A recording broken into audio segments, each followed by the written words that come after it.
Shalom, giving all praise going on into Yahweh, Bahashem Yahushai, Bahashem Rakah HaKodash, double honors to the elder apostles of Great Millstone, do well, peace, love, and blessings to the brothers on the highways and byways, giving all diligence to make your call and election sure, and blessings to the very few sisters out there listening, learning, and believing. I'm not fellow Abraham Clark, coming at you once again with another lesson, Lord's will, through the spirit and power of Yahweh, Bahashem Yahushai, essence edifying, and also exhorting, all right? I'm gonna get right into it. The Elder Malcolm posted this video earlier today, and that was when it was at 22 hours ago. So of course it says 1 day ago. All right, but like Elder Har say, man, you know this is old news, but at the same time it's more recent, and it's straight out of the scriptures, man. And we gonna hop right into it. I'm gonna let this play for about possibly 7 minutes. You know, I don't want to make this too long. If not, you know, I kind of fast forward to the point. But we're going to let this guy cook a little bit. Hey, man, World War III, you know, Yahushua is on his way. The end is nigh. You know, before this war really and truly gets hot to the point where the missiles are flying, the chip has to be made mandatory. All right? So I'm going to let this play here. 7 senior Israeli Defense Forces officers are dead. These were not frontline soldiers. They were not young enlisted personnel absorbing the physical risks of a ground invasion. These were the architects of the battlefield, senior commanders, the people who sit deep underground in fortified command centers, making the decisions that dictate where troops go, what gets targeted, and how this entire war is directed from the absolute highest levels of Israeli military planning. 7 of them were wiped out in a single strike by one missile that absolutely nobody could stop. A Fata-2 hypersonic missile bypassed the most sophisticated, heavily funded air defense architecture on the planet, reached a heavily fortified IDF regional command center, and obliterated it. Israeli military officials are now using a word they have strictly avoided throughout this entire conflict. They are calling this devastating. Not a setback, not a temporary tactical disadvantage, devastating. This is the word military communications reserve for catastrophic events that fundamentally alter the operational reality of a war. 7 senior officers, 1 missile, 1 fortified bunker, and 10 interceptors that meant absolutely nothing. Stay with me because the next few minutes are going to completely reframe everything you thought you knew about the trajectory of this war. I'm going to break down exactly what this weapon is, how it shattered a fortified command center that 10 simultaneous interceptor missiles could not protect, and what Israel's own defense industry has just publicly admitted about why this changes global warfare forever. The vice president of Rafael Advanced Defense Systems, Israel's premier weapons developer, and the creator of the Iron Dome and Arrow systems, was forced to make a public statement so chilling it stopped military analysts around the world dead in their tracks. He compared trying to defend against the Fata-2 hypersonic missile to trying to guard LeBron James with a single player. He admitted out loud that this missile opens a brand new era in air defense, an era where the underground bunkers that were supposed to guarantee the survival of military leadership are no longer safe. The era of the invincible command center died today, and the shockwaves of this single strike are right now rewriting military doctrines not just in the Middle East, but in Washington, Beijing, and Moscow. To understand why this is a turning point in the war, we have to look at the terrifying physics of what the Fata-2 actually is. This is not just an upgraded version of the rockets Iran has been firing for the past few weeks. It is an entirely different category of weapon, representing a technological leap that defensive systems simply were not built to handle. The first-generation Fata-1, revealed in 2023, was already a nightmare for defense systems. It flew at Mach 15, maneuvered in its terminal phase, and proved it could bypass Patriot and Arrow systems. But the Fata-2 is the second generation, and the difference is not incremental. The Fata-2 was specifically designed to defeat the exact defensive responses that the first few weeks of this current conflict revealed. When an object travels through the Earth's atmosphere at Mach 15, the intense friction generates a plasma sheath. This is essentially a bubble of superheated ionized gas that envelops the missile. Now here is the critical problem for defense systems. That plasma bubble acts as a blackout curtain for radio frequency signals. Any hypersonic weapon relying on GPS, radar seekers, or ground command uplinks goes completely blind inside that plasma sheath. But Iranian engineers solved this problem. They integrated a plasma cloud management system using a combination of inertial navigation and advanced optical terminal guidance. The Fata-2 does not need radio signals to find its target. It knows exactly where it is using internal measurements, and as it screams toward the ground, its optical sensors physically look for the target. Because it doesn't rely on radio frequencies, all the electronic warfare, all the jamming, and all the radio disruption techniques used by the defense are rendered completely useless. The result is a Mach 15 weapon that actively maneuvers through the atmosphere, maintains perfect precision, and strikes with an accuracy that Israeli defense officials could only describe as unprecedented. It didn't just hit the military compound, it didn't just hit the building next door, it hit the exact hardened structure housing the specific command function where those 7 senior officers were sitting. Now, we must address the most alarming part of this event. 10 interceptor missiles were fired at this single Fatah 2, and all 10 failed. Understanding why they failed is the only way to realize that this was not a glitch or a human error. It was a brutal, unsolvable math problem. For an interceptor to destroy an incoming threat, it has to do 3 things: detect the threat, calculate an intercept path, and reach that exact point in space before the threat hits its target. A missile traveling at Mach 15 covers about 3 miles every single second. By the time a radar system gets a solid lock on the Fatah 2 at a distance of 200 kilometers, the defense system has less than 70 seconds before impact. The absolute fastest response time for an aero interceptor system, from radar lock to launch to reaching intercept altitude, is between 55 and 65 seconds. That leaves a margin of error measured in single digits. If there is any atmospheric interference, or if the target maneuvers and forces a recalculation, that margin instantly drops to 0. And the Fatah 2 is designed to maneuver. It does not fly in a predictable parabolic arc like a traditional ballistic missile. It makes violent, high-speed course corrections in its terminal phase. Every time the missile shifts, the defense system has to recalculate the intercept point. But calculating takes time, and by the time the computer spits out the new coordinates, the Fatah 2 is already miles away from where it was supposed to be. Furthermore, the Fatah 2 uses its optical seeker to actively hunt the target, meaning its final descent is a dynamic, unpredictable attack. 10 interceptors were launched. 10 times the Israeli defense computers calculated exactly where the Fatah 2 would be. 10 times the interceptors flew to those coordinates. And 10 times they hit empty air because the hypersonic missile had already changed course. The LeBron James analogy used by the Raphael executive is perfectly accurate. You know the player is driving to the basket. You send a defender to the exact spot to block him, but by the time your defender gets there, the player has spun around them, and your defender is grabbing at shadows. 10 interceptors grabbed at shadows today, while the Fatah 2 drove straight through the concrete roof of the command center. The loss of these 7 senior officers is a catastrophic blow to the Israeli military's ability to direct this ongoing war. Since the Second World War, military survivability has been based on one core concept: dispersing command authority into multiple, highly fortified nodes. If you lose one, the network routes around the damage. The facility that was struck today was a regional operational command center. These 7 officers were not paper pushers. They were the specific individuals actively managing operations on multiple fronts. They were coordinating specific strike packages against Iranian targets, managing logistics for the ground invasion in Lebanon, and communicating directly with American forces stationed in the Gulf. When you eliminate 7 senior commanders in a single blast, their responsibilities do not just magically transfer to someone else without massive friction. The chain of command has depth, but the officers stepping up to replace the dead are now inheriting highly complex operations they were not previously managing. The institutional knowledge, the personal relationships with American liaisons, the intimate familiarity with specific intelligence streams, all of that was vaporized in an instant. This creates a severe operational bottleneck at a time when the Israeli military is operating at maximum tempo across Gaza, Lebanon, and the broader Middle East. But the psychological damage inflicted by this strike is arguably worse than the physical damage. For 30 years, the doctrine of the fortified command center has been unquestioned. The IDF poured billions of dollars into deep underground bunkers, reinforced concrete, redundant communication lines, and elite point defense systems. This architecture works perfectly against traditional ballistic missiles. But the Fatah 2 just proved that miles of concrete and the best interceptors money can buy cannot stop a Mach. This is the point, the water for bearing with me if you're still here. But this is the point right here I wanted to get at. Bible prophecy. Our apostles, the elders, a great millstone, they on point. Those are the true prophets of Yahweh Ba'ashem Yahushai, the Most High, Yahweh Ba'ashem Yahushai.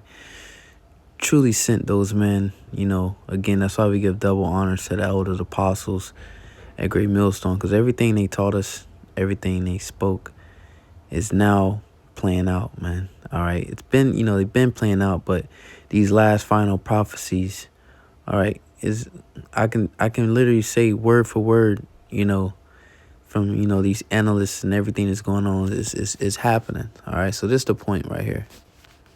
Oh shit. Best interceptors money can buy cannot stop a Mach 15 weapon with optical terminal guidance and massive kinetic energy. Even if an interceptor manages to clip a hypersonic missile at the last second, a weapon moving at Mach 15 possesses so much sheer kinetic energy that the shattered debris of the missile will still impact the target with the force of a meteorite, completely destroying the bunker anyway. Every single officer sitting in an Israeli command center and that was the point, all right? I'm going to go back to normal speed, and I'm going to run it back. Is experiencing the missile will still impact the target. A weapon moving at Mach 15 possesses Is it a weapon moving at Mach 15? Go ahead. So much sheer kinetic energy that the shattered debris of the missile will still impact the target with the force of a meteorite, completely destroying the bunker anyway. So even if a missile hits a weapon moving at Mach 15, it's still going to get the job done. All right. And again, these Iran's Fatah missiles. All right. Wait till we get, Russian has these avant-garde hypersonic missiles, which is probably, more advanced. All right. Better capabilities, so on and so forth. He said even if it's hit by a missile defense system, it's still going to get a job done because it's moving so fast. So we're going to hop right into it. Is Joel, the second chapter, from the top. The point is around the verse. I got it highlighted here. Verse 8. So it says, Joel 2:1, it says, blow ye the trumpet in Zion. A trumpet is that alarm. All right. Paul spoke about it in the New Testament. I believe it's Corinthians. So the trumpet is being blown, starting from the apostles on down. Elder Harbin is staying 40 years. All right. Blowing the trumpet in Zion. Sounding an alarm in my holy mountain. All right. That's the nation of Israel, the people first. So-called Negroes, Latinos, Native Americans, and also our people scattered amongst all nations. It says, let all the inhabitants of the land tremble, for the day of the Lord cometh, for it is nigh at hand. All right. And again, these prophecies are living out right now. It says, a day of darkness and of gloominess, a day of clouds and of thick darkness, as the morning spread upon the mountains, a great people and a strong that have not been ever the like, neither shall there be any more after it, even to the years of many generations. And this is talking about the missiles, not actual people. It says, a fire devoured before them. And the third verse explains it's not talking about an actual person or people. A fire devoured before them, and behind them a flame burneth. The fire devoured before them is the warhead, and behind them the flame burneth. That's the rocket that propels. All right. And so this is Joel. He's seeing the missiles. It says the land is as the Garden of Eden before them. Eden just means paradise. All right. And America is likened unto a paradise. All right. The cities and the infrastructure, you see the buildings, so on and so forth. All right. It says, and behind them a desolate wilderness. Once the missiles land, right, this is what it's going to lead. It's going to leave nothing. All right. As Yahushua said in Matthew, the 24th chapter, which he was talking about 70 AD, the temple being destroyed. But that applies today to Babylon the Great. That same judgment that happened to Israel. All right. That judgment now comes upon Esau, Edom. All right. Upon our enemies.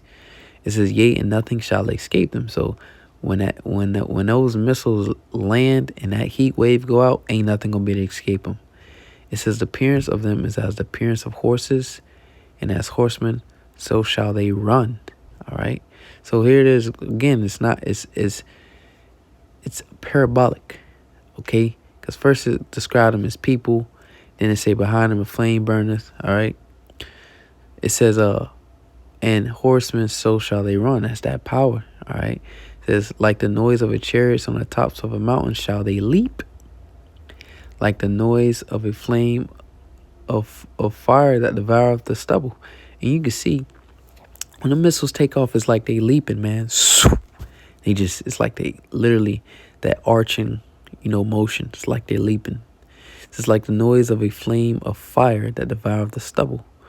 That explosion, man. All right. It says, as a strong people sat in battle array. Again, it's using similes as a strong people set in battle array.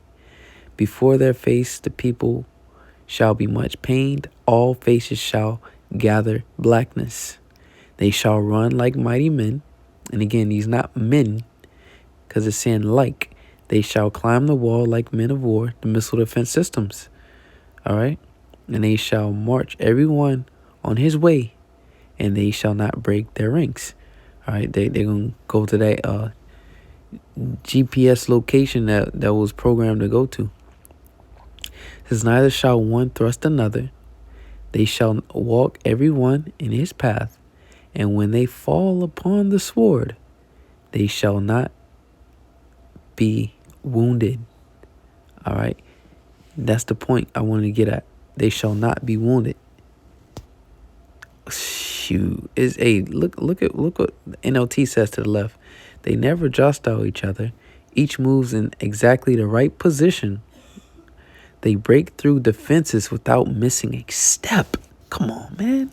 Is that not what he said? Every single officer sitting in an Israeli run a that weapon back. moving at Mach 15 possesses so much sheer kinetic energy that the shattered debris I think ballistic my volume missiles. messing up. But the Fata 2 just proved that miles of can't hear it. concrete and the best I don't know how interceptors it's money gonna can play on buy the cannot audio stop a recording. Mach 15 weapon with optical terminal guidance and massive kinetic energy. Even if an interceptor manages to clip a hypersonic missile at the last second, a weapon moving at Mach 15 possesses so I'm gonna much pause because sheer I can't hear kinetic my energy. phone's acting up. But the scripture said it, man. And I remember the apostles broke it down. I think it's Elder Tahar who said it. He said, the missile defense gonna try to hit him. It ain't gonna work. And when Elder Tahar said, I'm like, oh shit, damn, that's beautiful. And now we see exactly that playing out in real time. These missiles cannot be stopped. Can't stop, won't stop. All right, so let's get this last video here. Right. Day 17 of the conflict, and the Strait of Hormuz is still completely shut. More than 1,000 cargo ships and oil tankers are stuck inside the Persian Gulf, creating one of the biggest maritime traffic jams in modern history. Donald Trump recently claimed the United States had wiped out the entire Iranian navy, but commanders in Iran responded with a bold challenge. If that's true, send American warships into the strait and reopen it. So far, that hasn't happened. Instead, Washington. And that's the point. All this propaganda over here in the States. If you wiped out if you wiped out their whole system, then send your warships over there, right? Has been pushing allies to help break the blockade, but several key partners, including France, United Kingdom, Japan, and even the Australia, have reportedly declined to send their fleets into the danger zone. With global shipping frozen and oil routes blocked, the world's most critical energy corridor has turned into a tense standoff in the middle of the Gulf. Day 17 of the conflict, and the Strait of Hormuz is still completely shut. More than 1,000 cargo ships and oil tankers are. That was it on that. But yeah, man, you see it. Like he said, if what Trump is saying is true, well, send your warships in there to unblock the Strait of Hormuz. Here it is. Well, we 2-3 weeks into this thing and it's still closed. But you don't wipe them out. That is no more targets that you can hit. Yeah, okay. Verse 9. It says, they shall run to and fro in the city, and they shall run upon the wall, they shall climb upon the houses, they shall enter in at the windows like a thief. All right. The earth shall quake before them. In Revelation also will tell you, John say, on the 10th part of the city fell in a great earthquake. That's the missiles hitting the ground. All right, shaking the earth. It says the heavens shall tremble. The sun and the moon shall be dark, and the stars shall withdraw their shining, and the Lord shall utter his voice before his army. For his camp is very great, for he is strong to execute his word. He is strong to execute his word. Come on.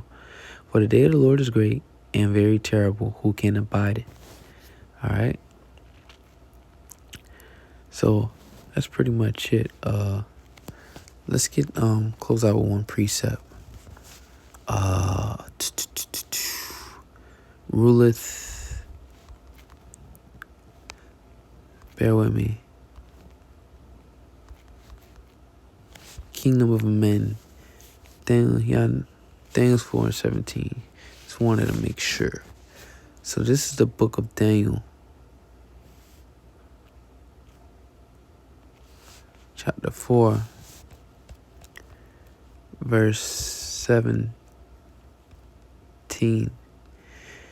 And this is why this is happening, because again, even we were under that spell, Babylon the Great, worshiping the beast in his image, believed in the system of America. And America was great at one point, right? Untouchable. I remember I was in that spell. We can beat anybody, America, we can, man, look. Once I got to know the Most High more, This is where this thing played out. Things 4 and 17. This matters by the decree of the watchers and the demand by the word of the holy ones, to the intent that the living may know. And this is what we know. The Most High revealed himself to us, that the Most High ruleth in the kingdom of men, and giveth it to whomsoever he will, and set up over it the bases of men. And the bases of men have been set up Esau, Edom, so-called white men. But the point being is that the Most High ruleth in the kingdom of man. So when you see these things that Iran making these missiles and just able to have their way, and that was unheard of. You understand? All right. Iran wasn't supposed to be able to hold their ground, so to say, or hold their own against America, but that's what's happening. But that goes to show you that the Most High ruleth in the kingdom, man. It's time for Babylon to get up out of here, man. So as the Most High is allowing his word to be executed, Bible prophecy. All right? America has prophesied Babylon the Great to be destroyed in this war. The end all be all. That's what's prophesied. To lose. Because the Most High ruleth in the kingdom of men. That's just, it's like it. That's just how it is. And the kingdom of Israel, which is Yahushai's kingdom. Yahushai was an Israelite, right? The Son of God was an Israelite of the tribe of Judah. The kingdom of Israel, Yahushai's kingdom, is going to be established here on the planet Earth. A permanent dominion forever and ever. So I'm going to leave it there. All praise to Yahweh Shai, the ones, the elders. The next time, say shalom.